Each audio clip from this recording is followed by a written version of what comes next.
another like a scary animation. Yeah, animation. It's made by Strawberry Nightmare. I haven't visited this channel in a long time. Red Room Curse. The Red Room Curse. I've heard of it. I haven't seen it on this channel though. So let's get it. The internet is a very useful thing, although it does have its annoyances. One of which can be annoying pop-up ads. But what happens when pop-ups go from annoying to deadly? Today, let's talk about the Red Room Curse. Red Room Curse is an urban legend that originates from Japan from the 90s. It was originally a flash animation that would depict the events of the curse. Unfortunately, the original uploaded video is no longer available to be viewed, but the legend of what happens if you ever run into the pop-up is still shared. As the legend goes, a boy and his friend were discussing the curse and the possibility of it existing.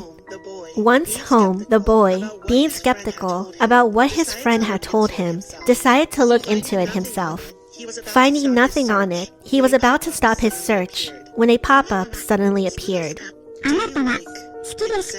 Do you like? It said in Japanese, in an eerie yet cute voice. The boy tried to exit out of it, but every time he would click to exit, the pop-up would just immediately reappear. Eventually, the pop-up started to add more to the original message until it read,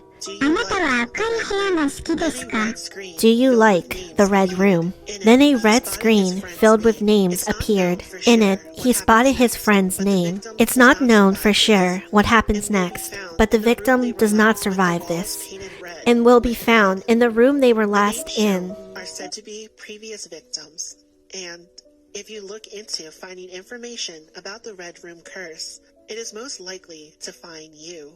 If you encounter it, do not interact with it. There is no way to get rid of it once it appears. So please, be careful of with what the you walls decide painted to look red up. with But blood. hey, don't let this The get names you shown off the internet are said to when be you wanna miss previous anyway. victims. Yeah. And Thank you for watching, if you look and into see finding you later. information about the Red Room Curse, it is most likely to find you. If you encounter it, do not interact with it. There is no way to get rid of it once it appears. So please, be careful of what you decide to look up. But hey, don't let this scare you off the internet. You wouldn't want to miss any of my uploads. Thank you for watching, and sweet nightmares. Finding old toys in your parents' attic is a fun way to remember your childhood. When I first visited Mom and Dad, I asked to take home an old box of video games I had in the 90s. I figured I'd sell some of them, or maybe even play a few, for old time's sake. Much to my surprise, my old school Game Boy was there, intact. It needed new batteries, of course, but surprisingly, it was still mostly functional. Some of the pixels would distort, probably due to the age of the system, but it was clear enough to use. After going through a few of the game carts, I was shocked to find my old Game Boy camera. I couldn't wait to see if it had the photos my cousin and I would take as kids. I remember we used to take pictures of each other and put silly stickers over our faces. Going through it, I found some pictures of kids in our grandmom's neighborhood we would hang out with during the summer. One photo stuck out though. It was hard to remember their name. Glenn? Mitch, maybe? I couldn't remember. And the image was a bit messed up. Something about it made me feel uneasy. I gave my cousin a call to ask if they remembered the kid we used to hang out with, the one near Grandmom's shore house. They had no idea what I was talking about. They remembered our time there as pretty boring since there was nobody else to play with. Before I could ask any further questions, my phone screen flickered off. Guess I forgot to charge it? The only light left in the room came from the window, casting a faint glow over the Game Boy. And that boy's creepy smile. Okay, so now a story. This includes a story.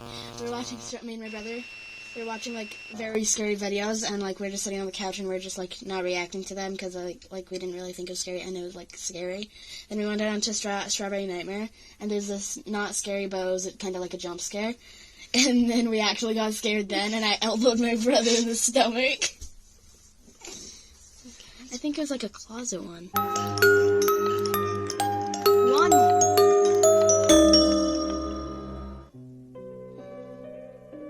grandfather never let me go out after sunset. Even as a child, I knew why it made him uncomfortable. My father died when I was very young, and most people blamed it on the wolves that were rampant back then. But my grandfather never liked to talk about it. Of course, this only piqued my curiosity. And over time, I developed an interest in astrology and desperately wanted to look for the constellations myself. The wolf population had been in control for the last few years, and you would have to go very deep in the forest to see any sign of them. I waited until late at night, way past after my grandfather would have gone to bed. I grabbed a flashlight and my favorite astrology book and snuck out of my window as quietly as I could, carefully making my way to the entry of the forest behind our house. I knew better than to go in too deep, but I wanted to make sure I couldn't be seen. Finally satisfied, I looked up at the night sky and took in the lights. Unfortunately, my viewing was cut short.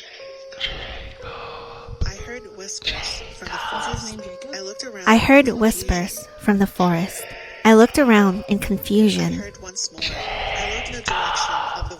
I heard once more.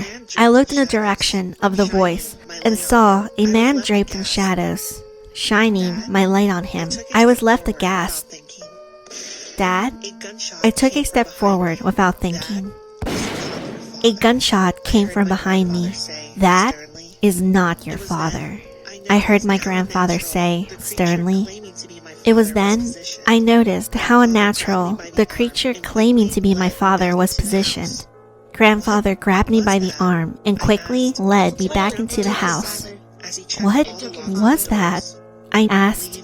My grandfather was silent as he checked all the locks on the doors. Leading up to your father's death, he kept saying he heard your mother call out to him from the forest. At first, I thought it was a depression from losing his wife, but after we found his body ripped apart, I started hearing him call out to me from the forest. Sometimes I would catch glimpses of him. He grabbed my shoulders.